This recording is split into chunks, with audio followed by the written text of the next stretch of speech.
ओम श्री गणेशाय नमः। हर हर महादेव। श्रावण मंथ महात्म्य चैप्टर 9 फ्राइडे स्टोरी ऑफ जीवंतिका व्रत। God said, O Sanat Kumar, after this I will tell the story of Friday fast, listening to which a man becomes free from all calamities. People narrate an ancient history related to this. There was a king named Sushil, born in Pandya dynasty. Despite making a lot of efforts, he could not get a son. He had a wife named Sukeshi who was endowed with all virtues. When she did not have a child, she became very worried. Then, being a woman with a very courageous mind, she tied pieces of cloth on her stomach every month during menstruation and made her stomach bigger and started searching for another pregnant woman who could imitate her delivery. By the divine grace of God, the wife of the priest was pregnant. Then the deceitful king's wife engaged a midwife in this work, and after giving her a lot of money in solitude, the queen left. After that, knowing that the queen was pregnant, the king performed her Punsavan and Anavalobhan Sanskar. When the 8th month was over, the king was very happy during the Simatonayan Sanskar. After this, on hearing about the delivery time of the priest's wife, the queen also started doing all the delivery related activities like her. Since the priest's wife was pregnant for the first time, she was ignorant about the delivery work and was only following the instructions of the midwife. Then the midwife deceived the priest's wife and blindfolded her, and at the time of delivery, her born son was handed over to the queen through someone's hands. No one could know about this. After that, the queen took the son and declared that she has got a son. After all this, the midwife opened the blindfold of the priest's wife. The midwife had brought a lump of flesh with her, and she showed it to her, and then she expressed her surprise and sorrow that what kind of misfortune had happened, and said that you must get this pacified from your priest husband. She said that it is okay that you did not have a child, but it is a good thing that you are alive. On this, the priest's wife became very suspicious about her delivery. God said, on hearing the news of the birth of a son, the king performed the Jatkarm ceremony and gave elephants, horses, and chariots, etc. to the Brahmins. The king happily released all the prisoners in the jail.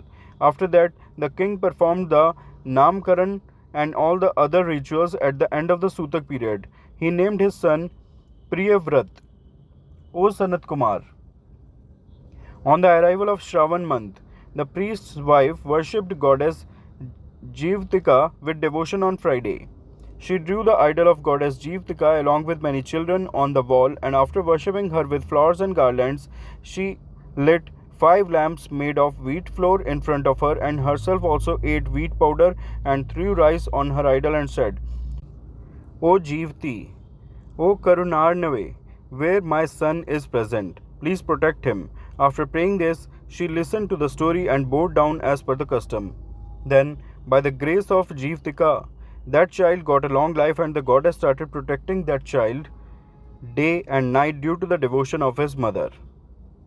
After some time, the king died, and his son, a devotee of his father, performed his last rites. After this, the ministers and priests anointed Priyavrat as the king. After serving the people and enjoying the kingdom for a few years, he started preparing to go to Gaya to get rid of the debt of his ancestors.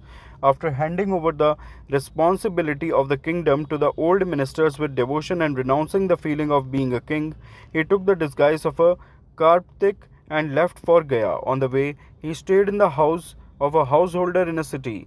At that time, the wife of that householder had given birth.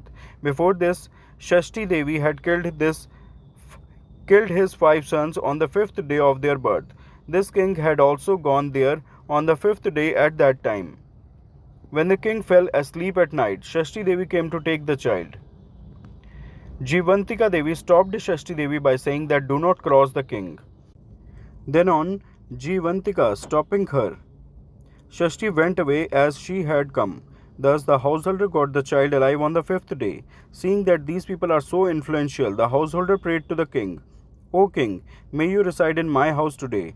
O Lord, by your grace, my 6th son has survived.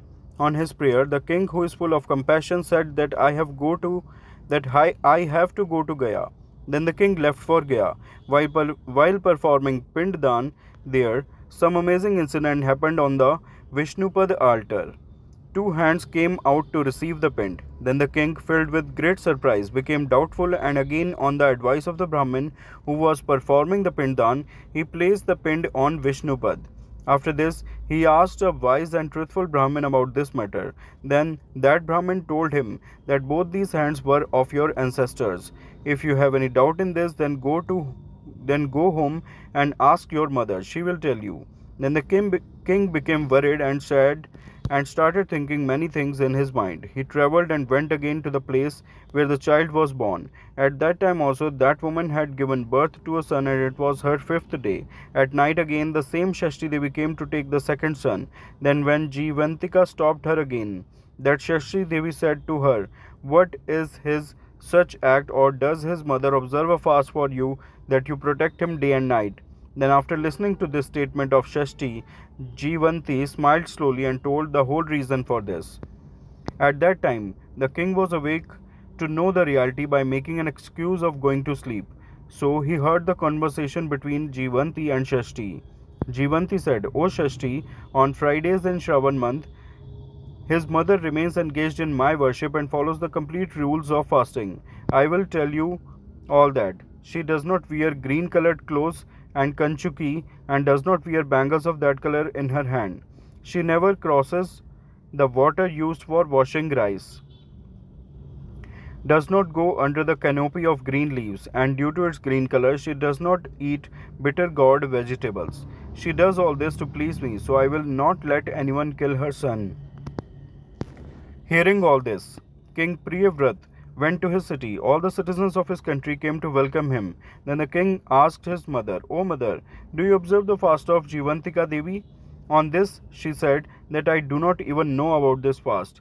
After that, the king invited Brahmins and beautiful women with the desire to feed them to get the proper result of the Gaya trip and to test the fast. He sent clothes, kanchuki and kankan to the beautiful women and told them that all of you have to come to the royal palace for food. Then the priest's wife told the messenger that I never eat anything of green color.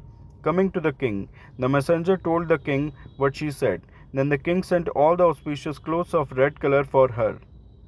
Wearing all that, the priest's wife also came to the palace. Seeing the water used for washing rice lying at the eastern gate of the palace and the green pavilion there, she went from the other gate. Then the king bowed to the priest's wife and asked the full reason for this rule. On this, she told the reason for this as the fast of Friday. Seeing that Priyavrat, a lot of milk started flowing from both her breasts. Both the breasts completely irrigated the king with the streams of milk. Then the king was convinced that I am her son by the two hands that came out on Vishnupadi in Gaya. The conversation of both the goddesses, Jivantika and Shashti, and the milk flowing from the breasts of the priest's wife. After that, he went to his foster mother and humbly said, "O mother, do not be afraid. Tell me the true story of my birth." Hearing this, the queen with beautiful hair told everything truthfully.